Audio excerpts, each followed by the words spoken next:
We need to purchase some 1.3. That's not from here.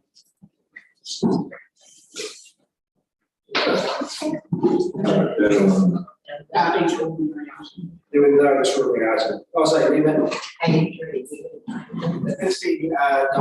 but that's been done in his report. We've been recommended to the council. Yeah. So that is really his supporting information.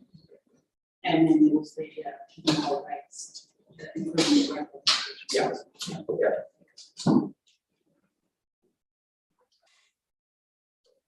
I'll take it at the end. Right, we'll take it down. Good. So we adjourn now. We now have D1, the CEO update report for the 30th of June. Do we have a mover to receive the report?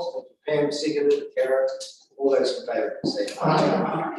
All those against, motion is carried. Over to you, Harry. Thank you.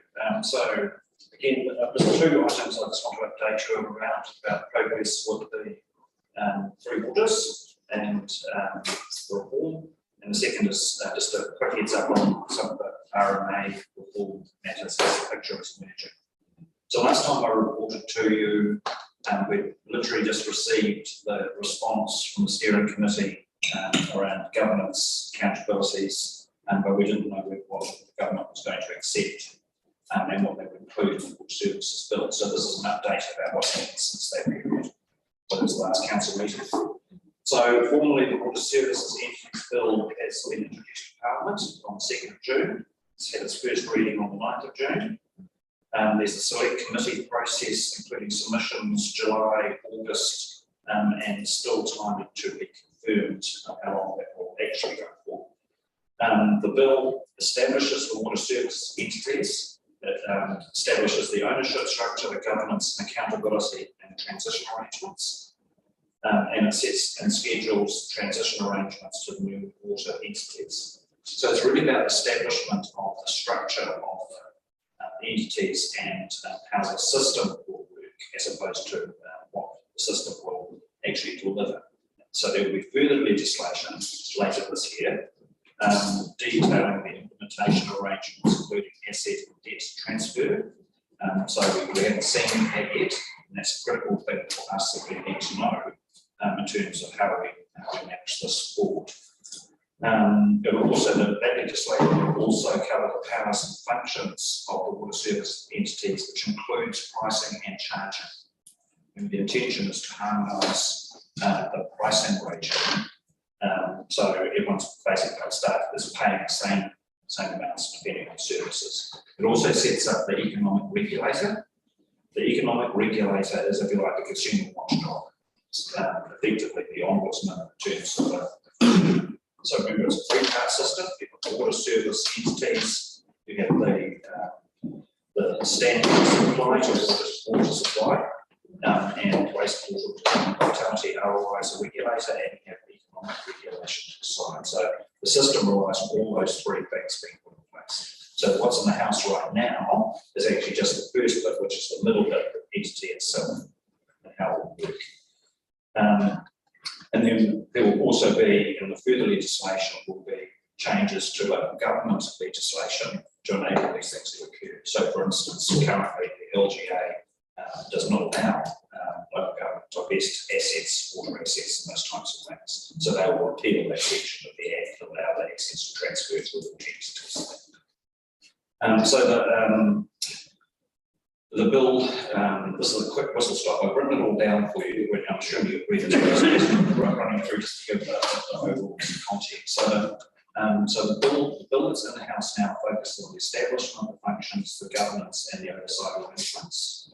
So it sets the form of water services entities. It is a body corporate. It is owned through shares by model by territorials. So there's 1 share per 50,000 people. If you're under that, you still get 1 share. Remember, the share is not a It's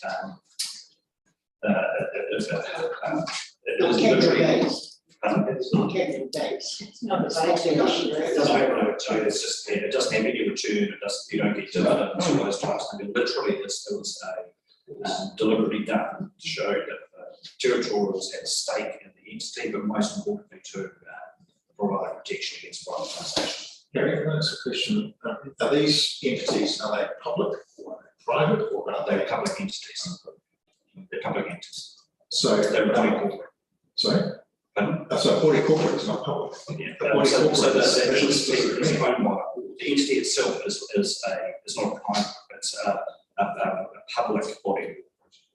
That makes sense. No, it doesn't. Yeah, it's a like Western Water. Because I would have thought that a body corporate is directly responsible to the people who pay the bill. This organisation is not directly responsible. So to say it's a body corporate is misleading. So my question is, what is this entity in terms of law? Is it a public entity or is it a private entity or is it a new entity that the government has created? The law puts it in public ownership, but the actual entity delivering the services is the body corporate. And the reason I ask this question is because it comes down to the issue of charging. And therefore, what's the statutory requirement? For example, if it's a private company, what is the recourse in terms of rates that can charge and so on and so forth? So that's the purpose of the economic regulator, is to regulate the charging regime and pricing. So does that mean that every single person across the country is going to be paying the same amount of their water? Or are we going to be paying different? Alex, so I can't answer. So you can see where I'm going with this in terms of the nature of our submission, if we agree to make a submission. There's actually, what is this entity we are making a submission on? What is this in terms of a legal entity, in terms of recourse to us as people who are going to be paying for this entity? What is the recourse in terms of responsibility to us, and how do we influence that? Yeah, and that's coming on the structure that they has proposed, which is very interesting. However, each of those questions is answered when we look at the structure, whether we approve it or not. No, so it's either a private entity or it's a public entity. It can't be a mix of both. What are you talking? So forget entities like a council controlled organisation, a CCO, for instance, can be governed by public shareholding, which this is, but the form of the entity could be a company. In terms of the CCO, we have direct, so Wellington Water, for example, Yeah. we are directly, as this council, as an owner of that entity, directly. Yeah. And so really, go back to it's owned, so the body corporate is owned through the shares model by the territorial authorities. So the ownership isn't public ownership. But so how is our representation made here? Because So let me come on to that. Okay? So what it then sets up is there's a crown role which sets the equivalent of government policy statements. So in other words, what do they want?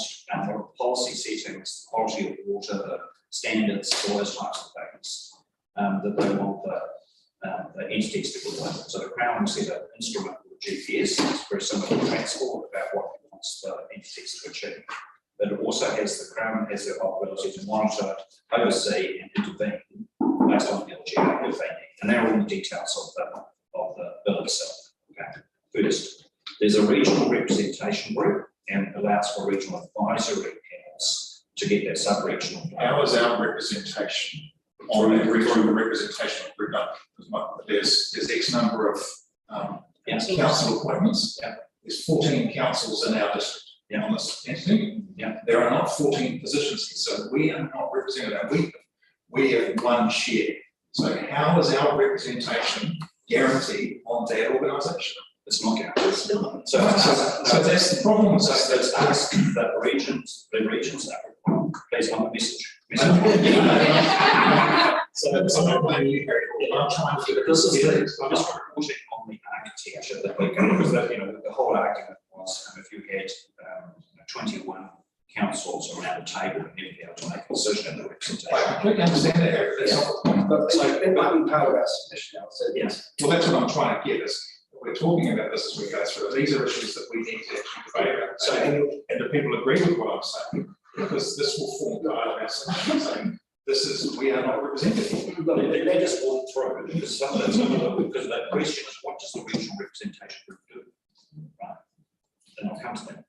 Okay, and then it allows regional advisory panels, so allows sub-regional groupings, and then nominate one representative to go on the representation panel. But the regional representation group is essentially the direction for governance to the board. So it's very similar to what a board, so it's a statement of intent, the asset management plans, all those types of things. Right? So its function is to set the high level governance instruments into place, not to deliver the operation. Right? Okay, so yeah. There's a board. They've also put in a review of the entities every 5 and 10 years, so to make sure the system works and formalise that through legislation.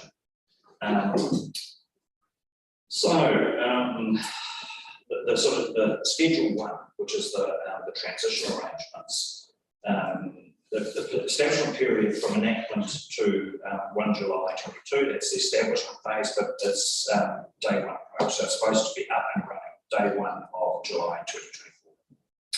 Okay. The Minister appoints an interim board. The DIA appoints the interim CE or the Water Services entity. And so the Water Services entity develops an allocation schedule, which is assets, liabilities, and other matters to transfer, sets up an establishment plan, asset management plan, funding and pricing plan. So the entity will be developing those things. In the detail, local government must cooperate with reasonable requests for secondment of staff and information. So I stress the word reasonable. Doesn't mean we have to agree if it's unreasonable. So the staff transfer, they've worked through the staff transfer and the terms for that transfer as they occur, and there's no entitlement redundancy. So if people do not choose to go to the entity, they're effectively resigning. Okay. Like under HR responsibilities, I mean, if we had someone who's in place for say 10 years and they didn't want to go and work. This is a secret law. So the bill in the schedule will be saying what the requirements are. So it's overridden. Yes, yeah, they're overrides. So in other words, all staff will transfer. Should an individual decide they don't want to do that, then effectively they resign. No, there's no redundancy. They don't get paid out. Okay. They would be entitled to their holiday pay. Oh, yeah, absolutely. All the, because they set up the subject organisations. Just going back to get 5 and 10 year review, do you think that's reasonable? Seems to have a long to review such a. Well, I think it's going to take 5 years for probably to shake down. Oh, gosh, yeah. Imagine trying to do the asset management plan across 21 different councils. I'm struggling. Is there any suggestion that, about our region, that the people on the board, the councils, that would rotate?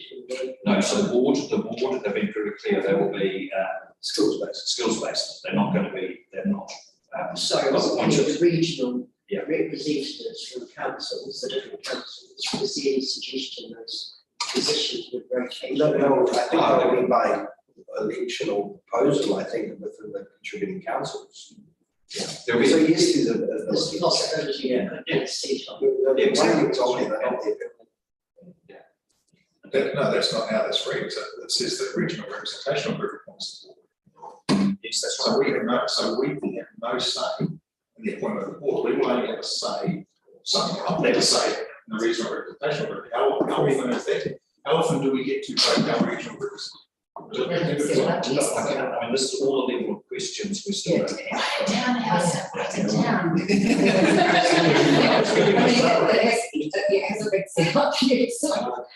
it's flying with no engines and no wings at this stage. And no pilot. And no pilot. Can we go back to the bottom of that page with structure and content? I may have missed something in reading, but what does it mean by it's defers a review of water-related bylaws? So is that the bylaws that we have as a council? They're going to make some decision at some stage whether they will accept or discard those, is that what you're actually saying? Yeah, they will become the province of the water entity we won't be making rivals of relation. In fact, the legislation is very specific that councils will have absolutely no role in the operation of waters. Any water. Of the three. Of the three waters. The water races is different. Apart from our water races. Yeah. So my most concerning thing is the fact that we have a hot farmland, we've got golf course, and we've got no solution to being able to use them for our wastewater solution. So that's a lot of asset investment that we've got end up there. Are you saying that the water entity can just come along and swipe it off us? Again, well, at the moment, that's still being, what is a water asset is still being defined, but I think if you look at our previous council meetings and assets and services, we have asked council officers to look at how we will move assets out of water entities if they no longer fit the purpose of water, and Bryce will have raised that as well. Yeah. And so that's on track to make sure, 2024 for the definitive asset. Yeah, no, needs to be done. So that was the second set of legislation which is coming will specify what assets and waste types all the time. So they have to do that. Will that be a submission or? No, second set. Yeah. Will come after the submission, yes. So my biggest concern is that the share system is most unfair with regards to who gets a voice priority. And it comes down to, the voice race is concerned that our voice is very tiny. Yeah. When we're competing against the likes of Wellington, against the likes of Brisbane, against the likes of. Because I mean, the thing that is, no one's talked about so far is how they set their investment priorities. So we don't have any sense of that. But look, if you're investing there, you would be doing it by the either non-compliance or the effect on the environment. And the variations on thing, so something that's not compliant, but a regulator that says, you must be compliant. Yeah. And there'll be a whole list of services that aren't compliant. And then you'll have the other one will be, okay, well, what's the risk caused by that non-compliance?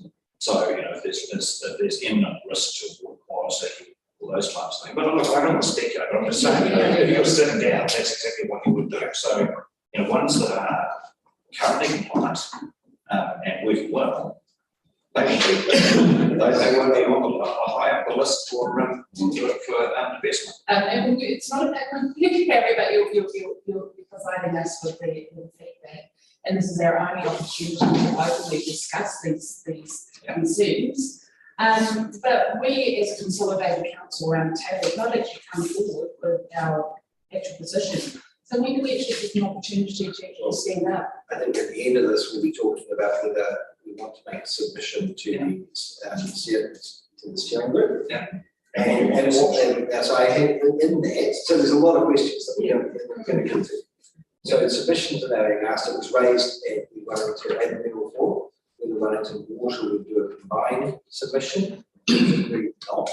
That each of those councils have very different approach to three waters. I've gone back to clarify, it'd be nice to know if we had general topics to submit on, so that we are talking with one sort of voices, but the detail of the submission will be different. I haven't heard back yet, but I think it'd be nice to have a map to say this is what our submission should contain. But is that a round the table or collective with? I'm just collecting information to give to you, waiting for it to say, okay, and we can discuss today, should we make a submission and how do we go about it? You think it would be useful to workshop this and go through what Hera's trying to tell us now with a little bit more information, perhaps a little bit more detailed information, because we could talk about this for every day, and still you have no answers to our questions, I guess. So my view would be to perhaps we workshop a specific topic being this, and come up with some general consensus before we do our submission. When the submission is posted? In the 22nd of July. Yes, we've got a lot of time. No, 22 days. Yeah. So the biggest piece of legislation in New Zealand's history Yeah. has got 4 weeks to. Yeah. submit. I mean, how democratic is that? This is about the formation of the entity. A lot of what I talked about is also stuff that might be in the second bit, most times. So, part of the problem is that you haven't got a sight of what the implications of some of these things are. It's just talking about the structure. But we've got an opportunity here to put this stuff together. Yeah. I don't know how much I listen to. The reality is that the Village Council of the country does listen every day, and a choice. They have to listen to some rationale behind it. So, Thanks a lot, Before you go on, one of my biggest concerns overall is apart from the implications for our community, is the implications for our staff. If we've got when you look at the annual plan and long-term plan that are coming up between the next 2 years, staff are already under the pump with the amount of work and the situation out in the wider world, with getting procurement things and that, fully utilised, but for all of that going ahead, to add all the extra that is required by government, to provide all this information, where do they find the extra hours to do all this? And So, that's the rest of the legislation Yeah. that's occurring. So, there was a significant pushback on that, both with LGNZ and at Rural Provincial. We have requested, all the councils have requested that the government fund the additional work required to meet their requirements. They have yet to make a decision. That it seemed to be positive, but what seems and what actually happens are two different things.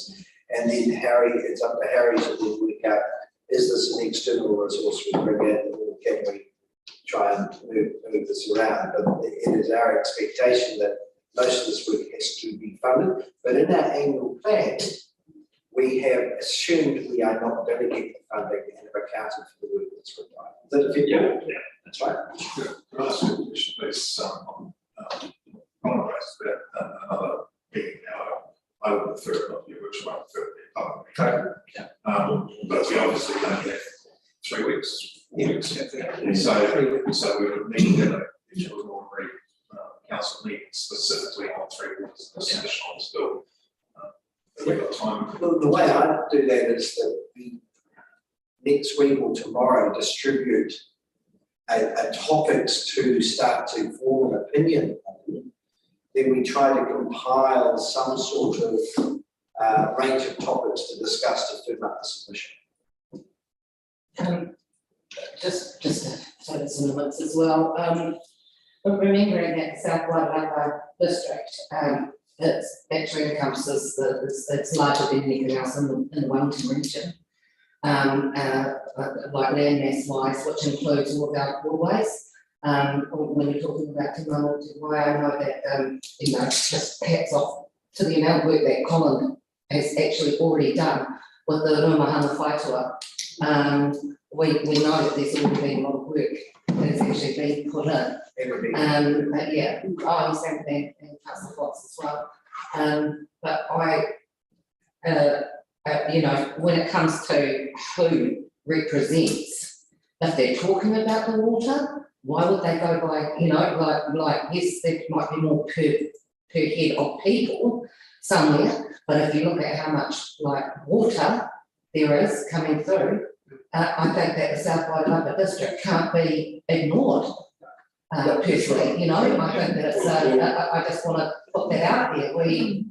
How is this being looked at, and that we need to be heard when it comes to water, because we also, and in this paper, it talks about significant, the significant places of water, and we have the lake.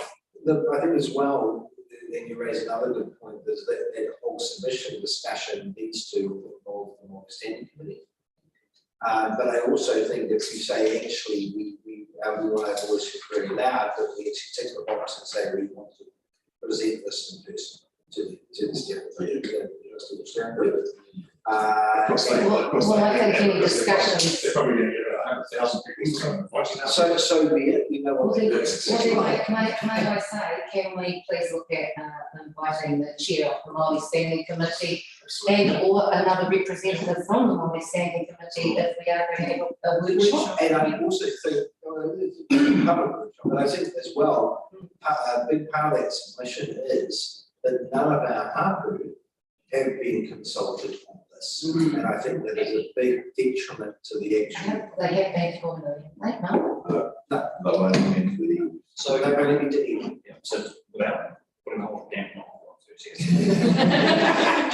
the bill that is before the House is talking about the structure, the ownership, and the governance arrangements. So And that's this is what what you we have have to to submit on. submit. Anything else is, because there's a second. bit. Well, what I just raised that goes around the structure. Yeah. So- And if I just go to the last slide here, so remember, all these three issues, there was the governance working group of local government, right? And so they put forward a whole lot of recommendations on behalf of local government about the ownership model and protection from privatisations, the governance and the accountability, the co-governance model, tomato to right, and strengthening the application of treaty. So,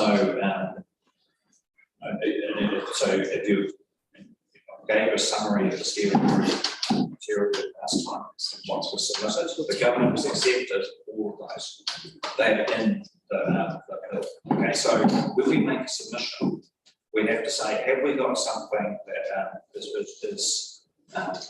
is really important to us that was not covered in the steering group recommendations? I'm going to also counter that, that was recommendations on one proposal by the government, not on alternatives. Yeah. That's true, that's true. I don't recall them actually asking our view on anything. No. I'm sorry, I must have missed something. But anyway, I'm just saying, so that what we get submitted on is limited, it's about the governance, the operating model. As it might be, we submitted our alternatives that would be sort of have we considered on why and also the impact. But Amanda, you have a comment? Just on through chair process and thinking about the due date. So you absolutely can have a workshop that is public, there's nothing stopping you making a workshop public. So if you want to do a workshop, that's fine. The critical thing is that you cannot make decisions at workshops. So just a reminder, if we're thinking about timing of process, if you have a workshop, we workshop, whether or not you want to have a submission and some of the things that you might include in the submission, we then need a decision-making meeting about the submission. Unless we do a submission here to delegate the authority to the mayor to make a submission on behalf of council following consultation with other councillors. No, why can't we just have a special council meeting Meeting. on Where we three can orders discuss it. alone, single time? well, Where we can discuss it. Well, we can make a decision that way, that's not Well, like. what I thought, so is we have an open workshop and then we adjourn, have an extraordinary meeting to basically endorse, by way of resolution. We'd have to do it very quickly because we have Yeah, you do the same day, have a two we or need 3 hour 2 weeks workshop. notification, gazetted, Yeah, that we're actually going to have. 2 weeks, so we have to. No, you don't, it's 3 days. 3 days. 3 days for each ordinary meeting. Is that? Amy, you know, I'd rather do I need to properly. go. Yeah, I need to go and understand. Yeah, In all the submissions was called public comment. Do you want written submissions as well? No, we deal with We that. don't have capacity to Handle manage public submissions in a short time frame. We like this. It's a shame because we've always wanted to take this out to the community and that the government is. So what Don't forget what's been done to us. Yeah. but again, what we've been doing is regularly reporting this through the council agenda as it's been like, and we'll try. So the information is everybody.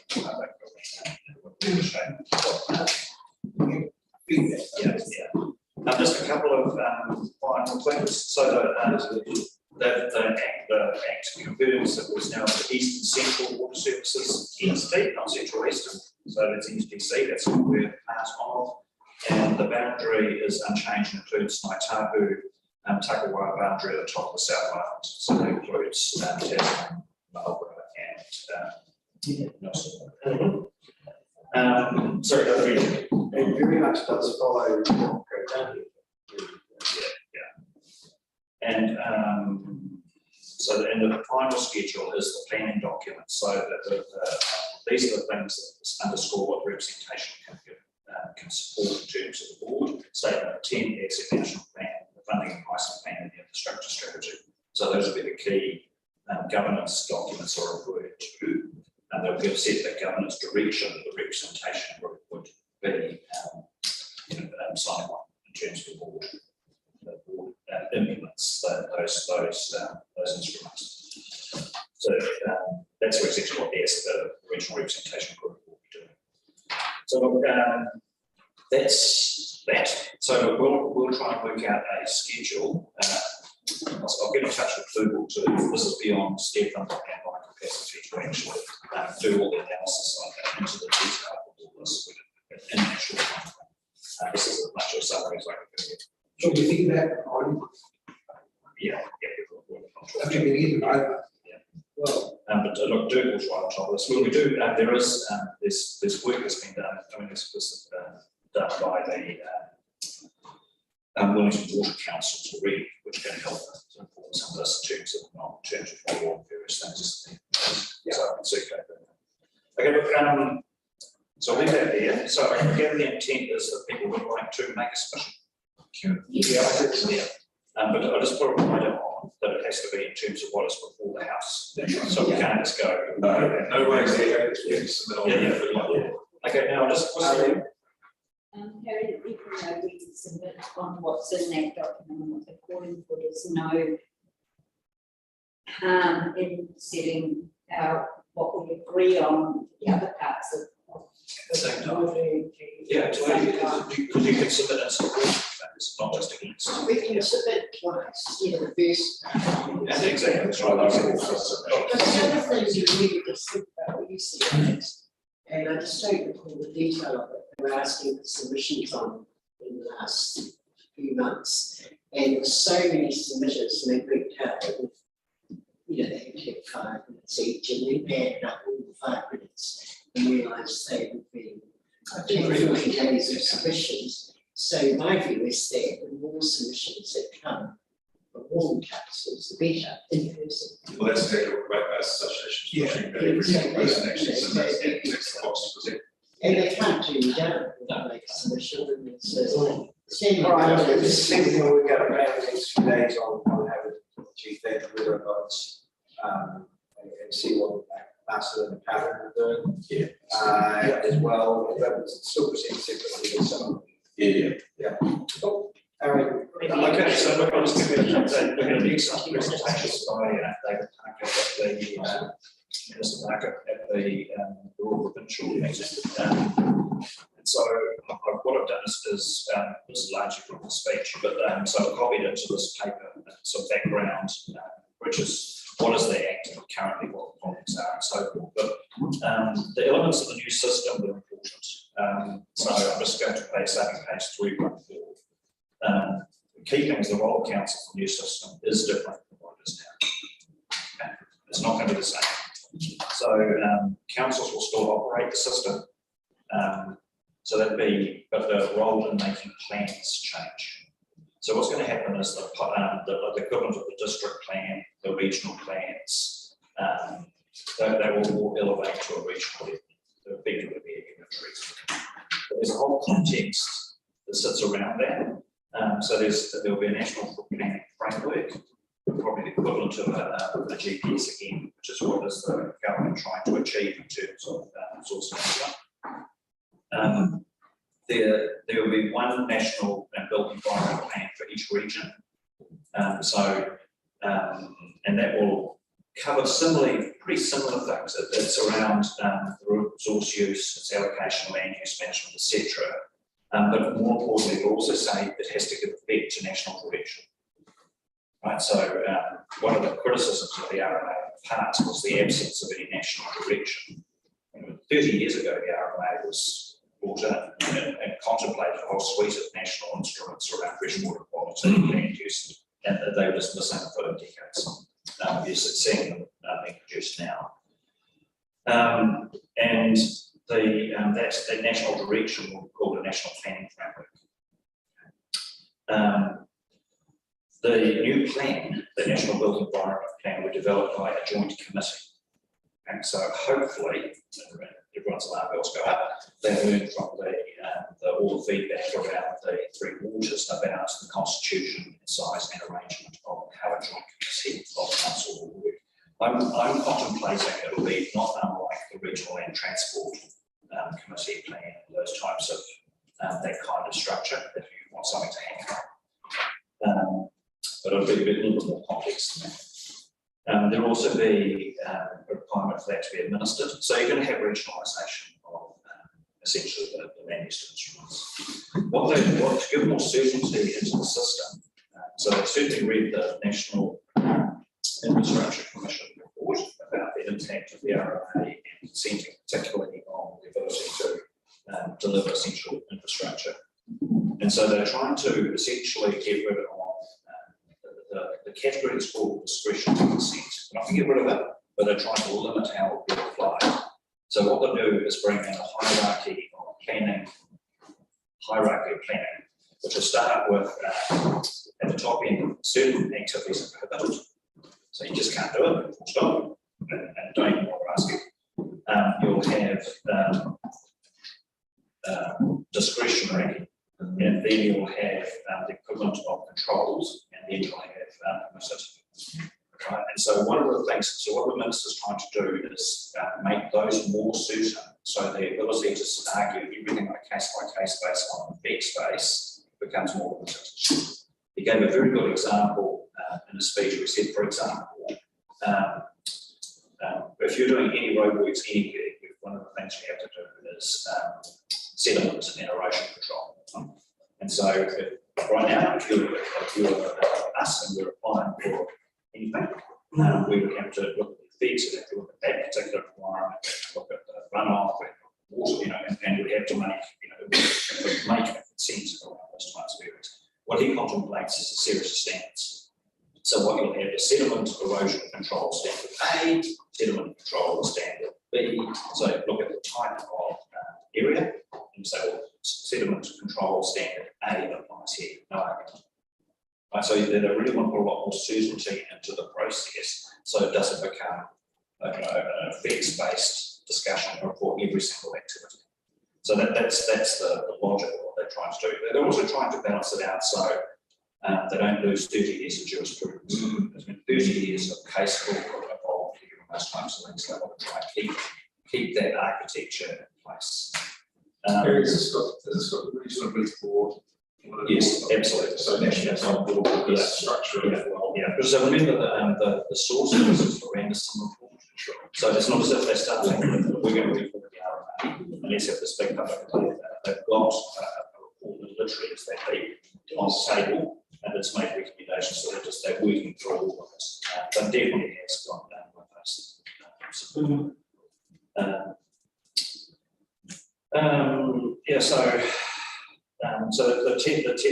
The key features are the processes will have fewer plants and that they're regional in nature. That's probably the first one. They'll be developed by joint planning committees rather than councils. The expectation is that council will have representation on the joint planning committees. And at a regional level, that makes the numbers very manageable. Regional councils will be responsible for implementing the plans. So, for instance, our day-to-day consenting processes will just continue as normal, but we'll just be using a specific equivalent as the current district plan that gives the guidance on what we put into the consent or not. It'll be an unitary plan with the original plan that does that. But the other thing is that the local ability to influence this is going to be harder. I presume it'll still be local, like in our district plan, for example, just for what you can do right out or And so the work we're doing on geospatial plans is perfect. Preemptive, yes, because there is that's a focus on natural built environment act, but there's another piece of legislation called the regional spatial plan. And the intent of that is to capture in one place the regionally significant infrastructure, biodiversity, hazards, all those types of things. So in other words, so it gives certainty about a 30-year trajectory for growth. And but then also we don't, so you don't need not flood zones and not on high risk erosion areas and those types of things. So there's a high level regional plan, spatial plan, that'll look at how the region grows. And then there'll be the natural built environment plan, which really sits down to the nitty-gritty detail of what people can do with how. As part of this as well, we have requested that the minister consider the ability for councils to combine planning departments, which is specifically excluded at the moment, and also that request has been made from the regional leadership committee by Tracy Martin to also examine that, because that's a crucial part of that regional spatial. Times that we got around this whole process. We're looking at trying to bring in legislation later this year. Later this year, and submissions on this will come out early next year. Sorry, no, they won't come out right. Come out right, if it is, they can go to yeah, I'll have to, I'll confirm next year. But there's certainly a lot of work going on in terms of, so that we'll be sending you out webinar adverts, all those types of things. So for you to want, but right now it's how does our make work? What's the current system? So for those of you who are versed in it, sorry. Oh, so and how does this work with regards to the regional development plan, the Wairarapa development plan? Is it going to make it easier for those to be implemented? Yes. Because that'll form the basis of the regional spatial plan. This is going on about New Zealand. We've actually done a lot of work already because of that regional spatial plan. But there's a lot more that needs to be done to add up what the government wants. Yeah. But the spine of it is there. Where does the regional council sit in on this? They're in the same, all in the same boat. So the regional, in the unitary plan, in the combined plan, it's all the functions that a regional council plans and does, so coastal management, water. So those stables still exist? Yeah, but they're all in the same plan. Oh, so we're getting rid of these coastal plans and so No, they'll all be chapters in a big combined plan. They still have all those controls. So the government, this plan, Yeah. interpretation.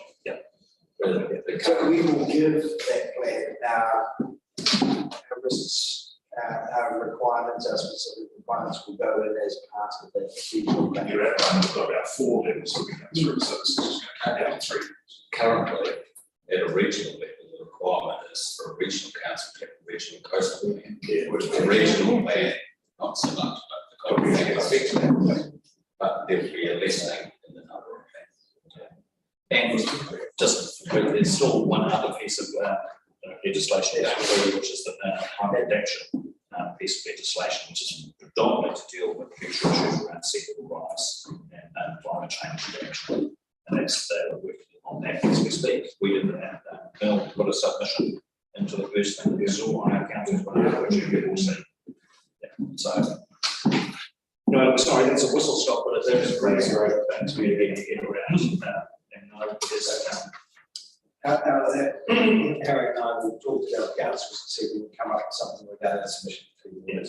And the next day might be to go out there. And just as an aside, at the original provision, I thought was quite interesting, was the national spokesperson stood up and said, and of course we will appeal the Three Waters legislation, repeal, and if we come to the House, and actually, what a lot of local government people are actually it's not a good idea. Because one, we don't have any other solution, and we have the regulator demanding the standards. So until so please think about that, because we're going to actually end up in a worse situation where the legislation is passed, the standards are in place, and expected to be enforced, and there's no way that that's their comment was, look, we'll sit down with the sector and work out what the form of the future entities would look like. What's the most available stuff to work with the Congress, actually that's not going to happen. It's great thing to do. And also the fact that we're spending $200 billion already, and whether you can undertake it once it's got to that point. On that as well, he was very, Colin was a bit vague on exactly how they might look at putting in a different proposal to implement what had already been passed. And it was certainly challenged to the National List to make up its mind as to how that's going to happen rather than say we're looking at it. So, Well, in this case, we're actually, we just start and transfer. They break it down. Yeah, exactly. Yeah. Okay. And I just thought I'd pass that on, I think that's quite cool. Okay, so that's my update. Thank you. You explained the resource management reform quite very well. And I think you were short to the point. it's going to hopefully result in a lot less commissioners looking at the Yes, well, we'll expect you to take us through the document, right, Gary? No. It's still minor sections we are. Received it. Yes, those are sort of done, So don't mention. So, we have someone to move that we note the intent of the Water Service Entities Bill and a few matters outlined. On seconded, giving all those in favour, please say aye. All against, the motion is carried. The House is clear. Now we move on to agenda item D2. Do we have someone move to receive the district? sorry, Alex, do we want to add something that we are going to? We've noted an action item to get back to look at possibilities to stimulate that or not so much. Rather than action item, we've only got, basically got 4 weeks, maybe we need to make a resolution that we are going to have another council meeting, we are going to make a submission. Do we need to resolve? I don't think we need to resolve that, we can just say action that going to happen. Yeah. So I think Harry, There needs to be a resolution for an extraordinary meeting. Or there needs to be something in writing from CE. or we were planning on doing that and seeing here that we said we'd get back to 2 working days on how that might work. We okay with that? Yeah. Okay, so we can roll that extraordinary meeting. Yeah, so it's an action, but what probably won't hear of it report. So do we have some move to receive the district council action items report? Thank you, Pip, seconded Pam, all those in favour, please say aye. Those against, the motion is carried. Right, and there's a few here, there's a few in action, which is great. The one that does concern me is a resolution that we made under number 739. That it seems that we're trying to make contact with the owner of a resolution that's very much in their favour, but not getting a response. And yet it's taking up council time and effort. What should we be doing about this?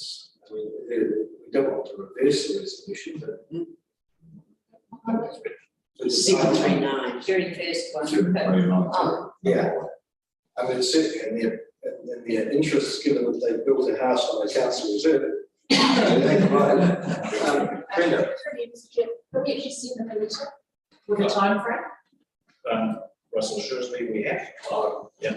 I've had personal meetings with the people, I've had emails, and I've sent a recent email to the parties concerned. So it's a matter of their fiscal responsibility and responding to correspondence which is set out the expectation. Okay, so my question was, have we provided them with a time frame to respond? And then maybe once that time frame expires, we can review the situation then. I've urged them to respond, but I can follow that up and give them a specific time frame. Yeah, it's kind of like if we need to move this on, then we need to take the table and find out what our next steps are. But yeah, so if you contact them, say councillors, This is a crossover topic with finance. Yeah, but it's been well over a year and even if we propose a payment plan just to get it resolved, we know that it's coming in, and that the titles can be changed, at least we're getting a resolution to something that's outstanding. Is there some degree of resistance? I don't know. I don't know, it wouldn't be appropriate to skip. No, fair enough, I understand. But that could be a good solution. yeah. That's already been suggested. And they can come with what their decisions are, but I think they need to understand that it can't just keep going on forever. It's not fair on you, Russell, having to constantly follow it up. The risk is we request they pass your bill.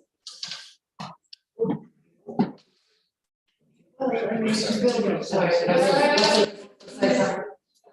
He says doing it.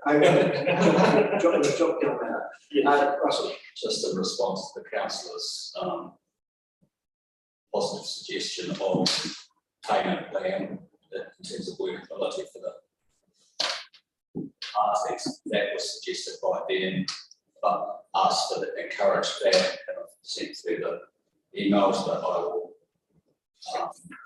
recontact and mind of the agency and put a timeframe as to please confirm. So that gives you a bit of background. I mean, you're expected to do stuff within 20 business days, you know what I mean? So, as council, so I mean, it's not, this has been going on for almost 18 months, so I'm not fair. Action item 551, could we include, with the board as well, regarding some of the issues we had with Wellington Water and their ability to keep within budget, so, and let's see if we think that's going to be the next council meeting. 542, Alex, that answers the question I raised about West Street. So it is supposed to be in this year's episode. Subject to confirmation of a budget, including consultation for the 22-23 plan. So, Yeah. was it put in? What does it think? Had that been said? Yeah, but I'm asking if it says that it needed to include consultation in the 2022-23 plan. Was that done? Because So, yeah, Amanda. This information, as I mentioned earlier, we've got a whole lot of consultation ahead of us. It was a broad budget for consultation. It's not to say that we, you know, as Harry said, we can, it's mostly staff time in that consultation space it takes up. And so that's just a matter of us timing the consultation processes and junction with Sheila, she said, around what big pieces of consultation we've got underway and making sure that the community's not overwhelmed. And if we need some resources, we'll negotiate. And within that budget that we've got. The question would be that whether or not a budget was confirmed to do that consultation. And if it wasn't, then that the resolution was subject to that. My question would be that it was an oversight that I kept out. this was I think it's still. And it's good to see that confirmed. in effect, this impact on 2021, so it should be picked up as part of our actions. Is 552 has been actioned, isn't it?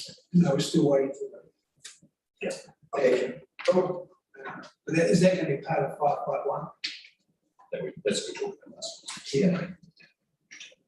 Yeah. But no, secret to 551. I agree. The conversation is sort of, yeah.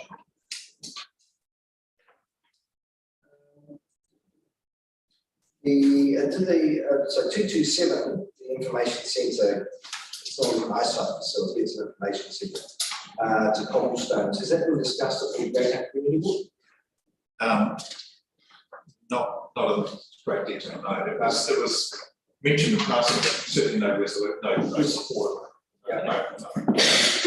I talked to Bryce about it. He was very clear that no decisions have been made by the parties involved that needed to go to their deciding bodies. Yes. So that's why I think it's crazy. Yeah, my understanding is that cobblestones is, the information I've had from the board members are very keen to do that, but it needs to be, just needs to be the full agreement with the volunteers and the community. So if it could be raised as a agenda item on the community board, so we can get rich. I've spoken to board members, so Chris Hume and Bob Caswell about it, and they're very keen to pursue it. Cobblestones, and I just suggested that we actually nominally it's the information centre and just work out how that might. And also, could we change that? It's not an eyesight facility, they're quite specific. No, yeah. Oh, that's exactly what my question was, was that when the eyesight facility here was the job? It should be Because- information Yeah. centre. Yes. Thank you. Yeah, yeah. My other one is 222, how are we going with regards to the river crossing? I suppose it's more how are we going with the permanent solutions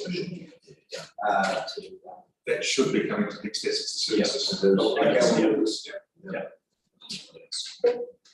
I've read it. Action item 131. Research other council approaches to engagement with the community regarding free walking tours. Is that still valid? Or? There was a time when we looked at Lower House and others, and we actually, there's information on our website and we've got questions out to the community. We only had one question raised with us, and actually was someone who was actually trying to sell their services. And so,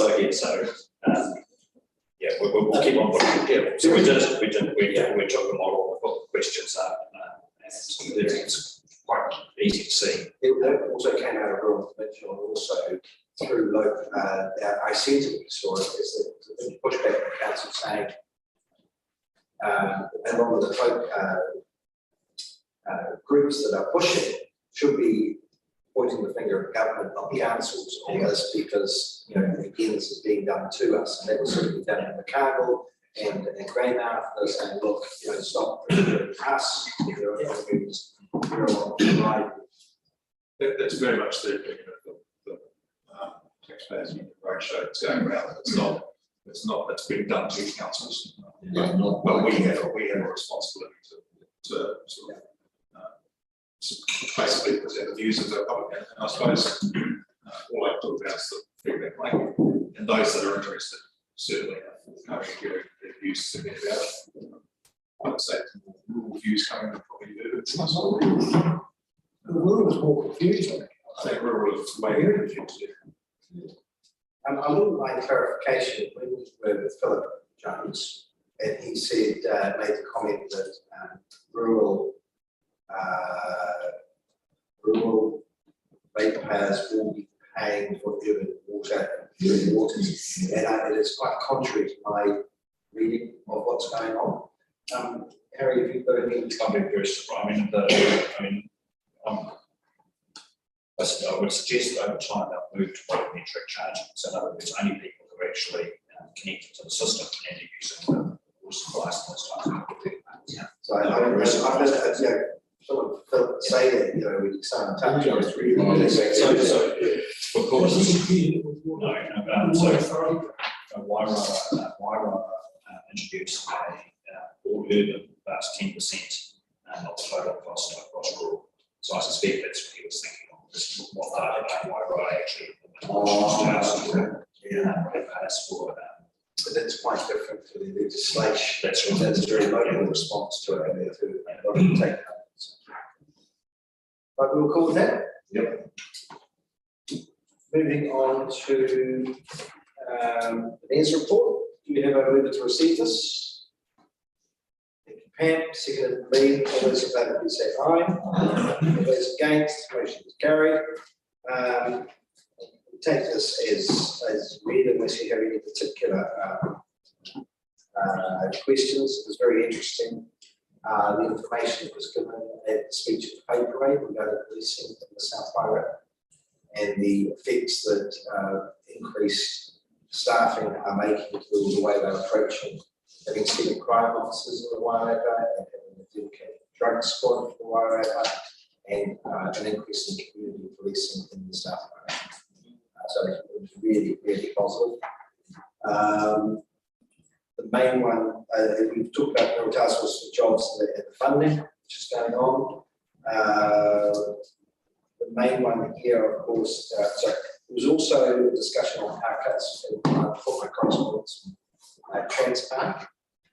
A bit of argy-bargy between who was responsible for the first one versus the second power cut in the breakdown as a result of a particular magpie. Oh, yeah, I think it was a different magpie. First one was an excuse. Both of them were fried. Well, the language is still flying around. But yeah, and the question was, what are you doing to stop the nesting or the issues that are occurring, and they have assured us that they're very much at the beck and call of their asset management plan. But perhaps we should follow one back to Australia. Yes. Give them all of them. But the main You one, can't go back the main one are the 5 remits that are coming up in July. And probably just your discussion on how you want the vote to occur on these remits.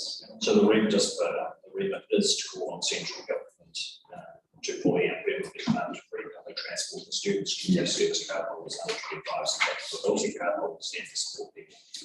And to also join the AOTRO collective for public transport equity, ACETE, in support of the previous campaign. So that's a remit. So it's really do want. Do you agree with that remit? I'm sorry, I've got some concerns about from our council perspective. We're not going to benefit at all. In fact, the reverse effect may well be less funding for rural areas of government unless they put more money in. So, it's a vote against ourselves. So we're well impact us. Remember this also cover trunkers. Yeah, but that's a small percentage of our community. If we want students to travel to Victoria, and be able to attend university, then this does have an impact. Yeah, I do understand that. I do understand that, but our biggest need in this district is not extra trains, it's actually internal. This is one piece of it, so don't start this issue with another issue. Yeah. That's right, typically I look at that. Just to note that our positive ageing strategy aligns quite well with this. Yeah. So if somebody's got a gold card, they've already got free transport. No, it's not. Yeah, 7 times. No, community. But positive aging, if you're positive aging. But this is Now, what's specifically. the motorised gold card, if you like, of that? Yeah. Given my That only applies for some trade shows, right? Yeah. So just to let you know, so it's just as easy to say. So the funding for public transport comes from the National Transport Fund. So there's an activity class for public transport. So it comes out of fuel excise duty and road user charges. If there is an increase, and if you make that free, then something's gonna give. Okay, so the balance is, this is a great thing to do. I know, no doubt, behind this is a good thing to do, but it does come at a cost, an opportunity cost. That's my point. What is the cost to the community? So really, this should be same funding for general. The not funded, from a different. So traditionally, bus services and trains, actually trains are different cycle, but it used to be a third. So a third was from the National Transport Fund, a third was from rates, and a third from user charges. And that's user charges, not fees. So if you go to completely free, then the regional council would have to subsidise the. Russell, the county, Just opportunity to remind councillors about work within the spatial plan thinking and our landing points within that. And 30-year focus with the 10-year LTP focus, one of them. And so we've done our good work across the 4 well-beings. One of the things that was common to both spatial plan and LTP and has been kept as the point or recognition as a strategic driver was better connections for the district, in and out of the district and within the district. So that was captured within our earlier thinking in terms of the 30-year strategic plan and 10-year. And Amanda, you had something as well? The other strategy it really strongly connects to is our climate change. Okay, but we have problems all the way, it's one of the Pam. I think this is really good, and I think that it would be a great initiative to have the free transport. My concern is that if we do it free, a lot more people are going to use it. And does the services, i.e. the bus services and train services, have the capacity to account for all these people? That then rolls it down to a separate committee to how to adapt to the uses. I think none of us would disagree that more public transport is more used. I'm not saying that. Yeah. So, no, I've got. Yeah, so they have indicated that they're going to increase the bus services for us here in Marlborough through to Masterton and keeping with train services and things like that. So I think that's a good initiative, but more people using it, then obviously SB has to increase. Yeah, Brenda. So, when we were having the presentation done, there was a suggestion of taking the money from an emergency fund bucket. I don't think that's actually possible, unless the government were to say yes. Is that, am I wrong? I think that's probably incorrect. I think, as I said, the funding for public transport comes through the National Transport. Yeah. If the government chooses to, they can do what they want, there's some software cars from Parliament. But the ongoing maintenance, remember, it's fuel excise duty and road user charges, and there's currently a huge hole. Yeah. Because, because petrol's going up, people not travelling as much, COVID, lack of transport, so it's. It sort of flows into number two. Just to cover this off too, which is why I support this, is with regards that he did actually talk about the fact that there is the climate change bucket as well that isn't being used. So it's actually a bucket that they could be using to put it towards to keeping more vehicles off the road and getting more people using that public transport, making it available to them to ones that are lesser. There's loads of room on the buses. So honestly, if you go and have a look at the buses in time, there's normally only, apart from peak times when they're going to work. It's when they're going to be used. Yeah. That's what they're going to use. Not always. And now that we've got additional ones, because you're in Marlborough, the increase on that and making it available, I believe that people who can't afford to fill up their vehicle, they can't afford because they're on the community services card, this is something that works for them. People with mobility issues that find it difficult to get around but can get on those buses will actually use them more. I think it's a hole that has been missing for some time, and it ties in beautifully with what I believe with climate change. So I'm saying that I would absolutely back this. I'm going to go, I'm not a cynic and say that even though the 3 months might get past with the government, you can listen to them. However, I'm going to run to the table and just a yes, no, just to give an indication, Gareth. I'm in favour, except I've got a concern that it's not going to increase anything to that. So just straight yes or no. Yes. Yes. Yes. I'll say no at this stage. Cool. Yes. Yes. I'm a no too. Yeah, I know as well. 3 no and 4 or 5 yes. Okay, so we'll be voting yes on that one. Number agreement 2, review of government transport funding. I thought that was I think this has actually been overtaken. There is actually consultation going on at the moment. Actually, there's a review of government. Yeah. Occurring at the moment, so it's no harm for us to go and get it as proposed. But I think that may anyone knows, from previous conversation, it needs to be a bit like that. We all cool with that? Yeah. Illegal street racing. No. Does it actually burn out? It's actually impacts Colin more than most. Well, just so happens today when I was taking off down our way on the trailer that was wobbling. And a big coil of alcohol went rolling down the road straight towards Jimmy. And I had to do the street race. Everything I didn't find was trees. I think what we're trying to address is a bit of an issue in the law that allows the police to actually effectively take minutes. I think this probably came out of Gore. No, River Road The can't. police have Can't get triggered, no, no, no. Funny loss of traction. Yes, they do, they crush it Rollins or. Yeah. Yes. Do we need to? However, they obviously feel that even within it, from a council perspective, they're struggling to cope with streetlights. Yeah. So Yeah, yeah. increase powers, what are our thoughts on this? Do we need to go to the table on this or not? Yeah, so there, you're right, Colin, there is companies that supports ground loss of traction. Yes, It's a category one offence. Yeah.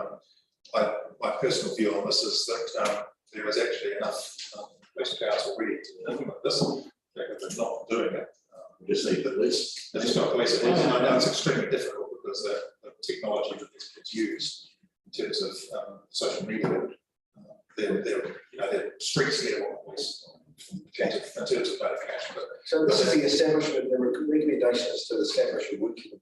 don't need it, this, the law is there, the police is. Are we okay to take Alistair's opinion on this one? He does see as well. Yeah, the law is there, but I think a bit of strength, I guess, from other angles, at least if obviously their statutes and law, they can work under. And perhaps we need to give them a little bit more. It's not a technical requirement, it's actually a policy about, but it's a procedure about how they implement it, and the technology that they Staffing they have. Yeah. Bring that. Yeah, welcome to the nanny state, but however, saying that, if there are illegal street racing activities going on, is it not also sending a message that these kids are bored? And how do we facilitate that boredom? It's not a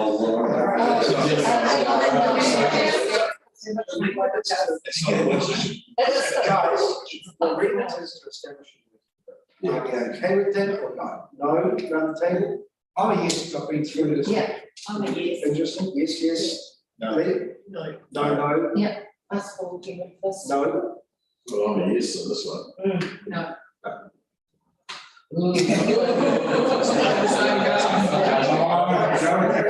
This is the first time I've actually. And I would go with those on the grounds that obviously it's not important enough to have a consensus opinion on.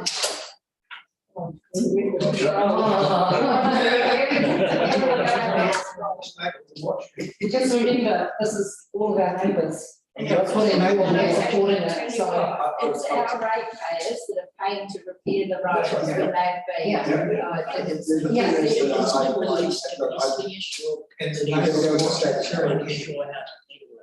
Okay, number 4, probably a bit more important.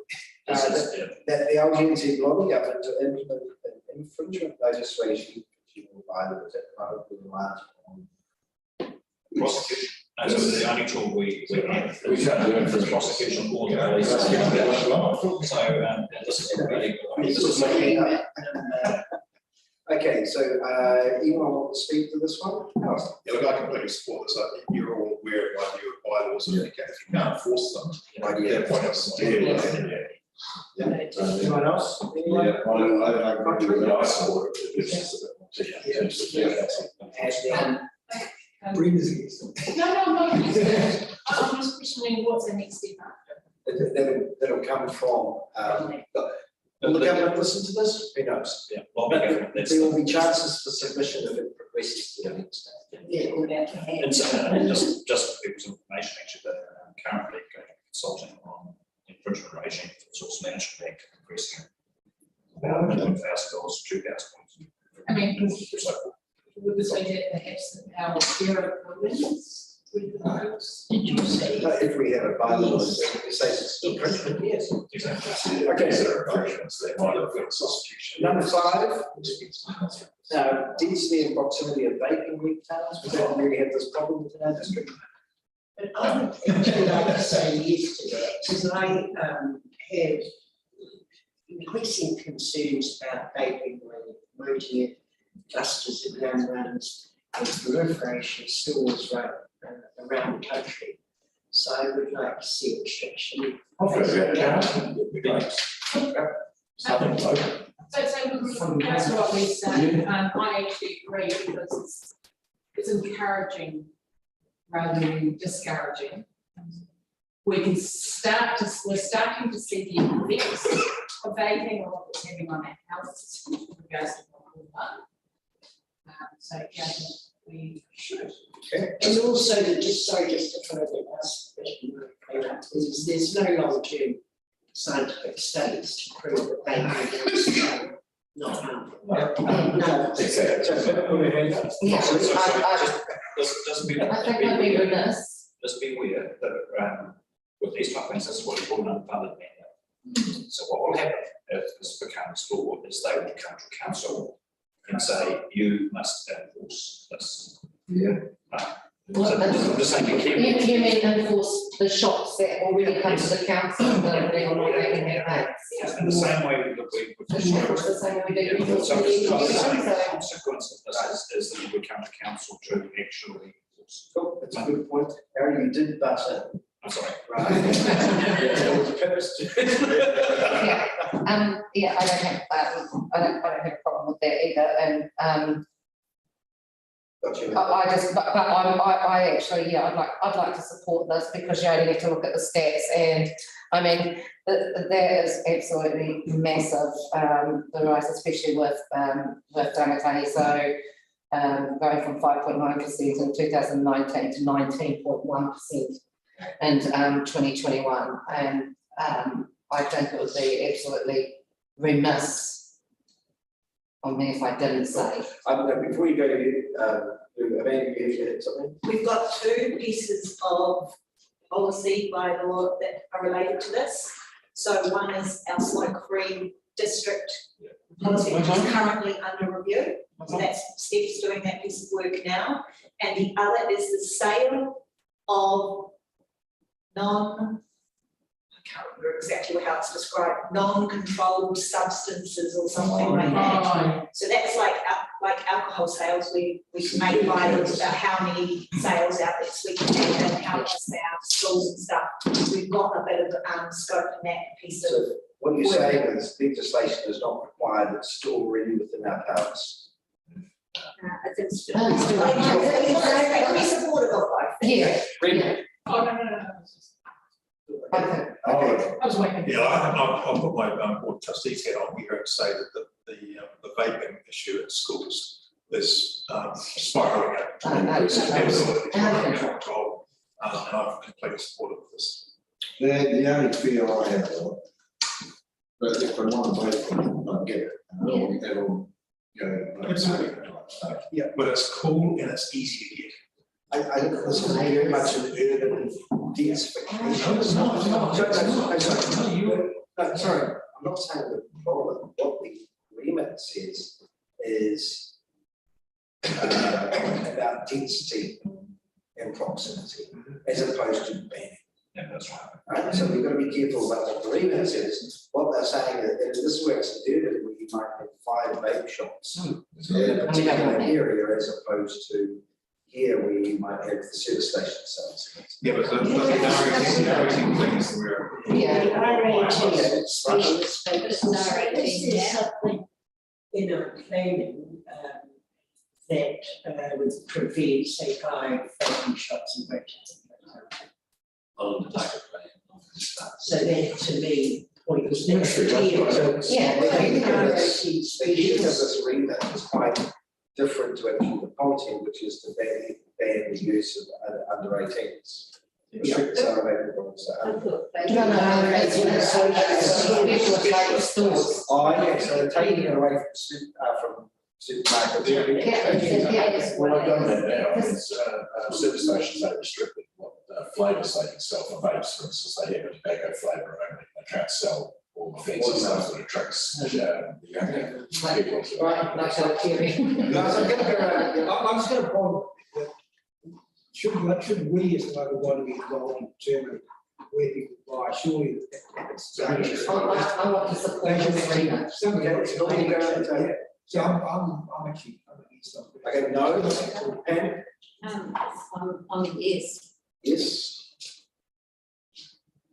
Yes. Yes. Yes. I've got a conflict of interest as I vote. But you're over 18, so you're all right. Yes. Right, so guys, we're gonna have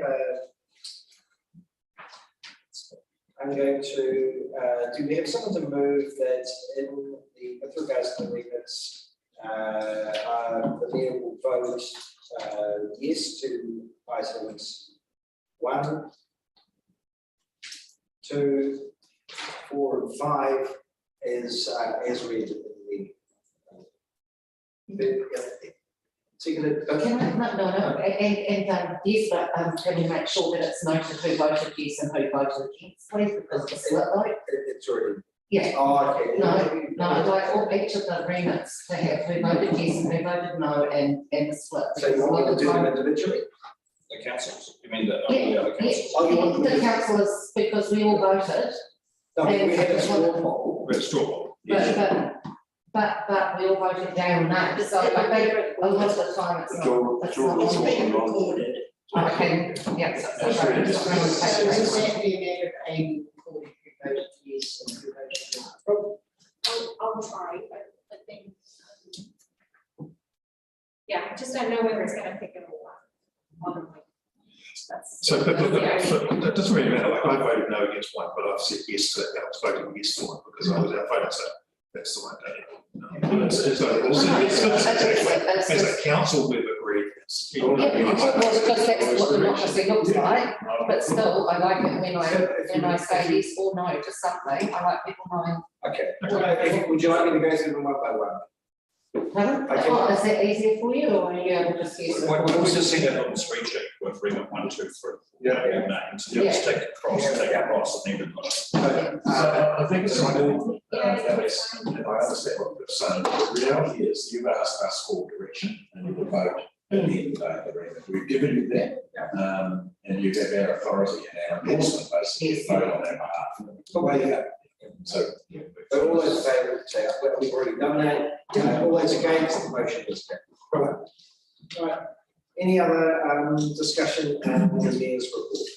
Can I ask a question, Alex, on it? You talked about the mayor's task force for jobs, and you're saying that the indications are that funding was going to be reduced for the 22 year. Yeah. Do you have an idea of how much Yes, less funding you're going to? So last year funding was 12 million to rural councils only, and it's gone down to 8 million, with 10% of that going to local government New Zealand for administrative costs. Wow. And also initiatives. So they might be doing initiatives that we might do, but they might do it as a group. That has been pushed back quite hard. Yeah. And even though MSD has said we haven't heard anything, the note from the government ministers were, and the Prime Minister actually was involved in this conversation, was that they will seriously look at that funding again, because it's recognised as an incredibly successful initiative and with much better outcomes than actually MSD doing their day-to-day. And we're targeting people who are not on MSD. But 10% to local government. No, but that would be funding initiatives, and then it might be that if one rural district says, I want to do this and I don't have enough money, then they can fund that in addition. So I understand where they're coming from, and I'm okay with it. But I'm not okay with that dramatic drop in funding of what we're doing really well. Yeah, that's what I'm saying. But I think I'm seeing, and progress in that one, but it's a shame that they haven't actually. So they've agreed the funding at 8 million, but we need to see that 12 million. Okay, cool. Yeah. Right, moving on then. We have a. I'll just do that last one and then we'll go to, so yes, so we're now considering item F3, an appointment report from Alan Hogg for Destination Wairarapa. Do we have a move to receive the report? And second. All those in favour say aye. Aye. Those against, the motion is carried. Do we have any comments or questions? I'd like from to that? say something, and this is, one, I appreciate the fact that Alan is putting in his reports with us, but I also want to acknowledge the work that Alan has done with regards to Alan and Marlborough Business Association in general for the work that they have done with increasing our bus services to being once a day outside of the busy times and helping to really push that. So that way we're getting more traction on having additional buses that can take us through from Martinborough through to the rest of Wairarapa and also link up with the train stations. Yeah, so I think he does great work here, but I also just want to acknowledge his work that he's done within the community here for South Wairarapa too. Right, we're okay with that? Yeah. I mean, it's great to get reports. You know, when we first started Australia, we never got it. And now we get that great one. It's great one, yeah. Probably a bigger report than we really. Okay, guys, I'm now going to adjourn and then come back with the public. So, we're just lunch. So, that's 2 minutes. Yeah. All right, so let's go back. Yes. So we're now going to public. So I'll move, we Just go. before you turn it off, we still need to move. We need to move. I'll move. So do we have a mover to enter the public excluded, general subject of each matter to be considered by the public to exclude the reasons for passing this resolution in relation to each matter and the specific grounds under section 48-1 of the Local Government Information and Meetings Act 1987. The passing of the resolution as follows, and I'll take those as read, so I can't read boxes. Proposed. Thank you, seconded, Garrett. All those in favour, please say aye. All those against, the motion is carried. Thank you. We'll now turn off the lights.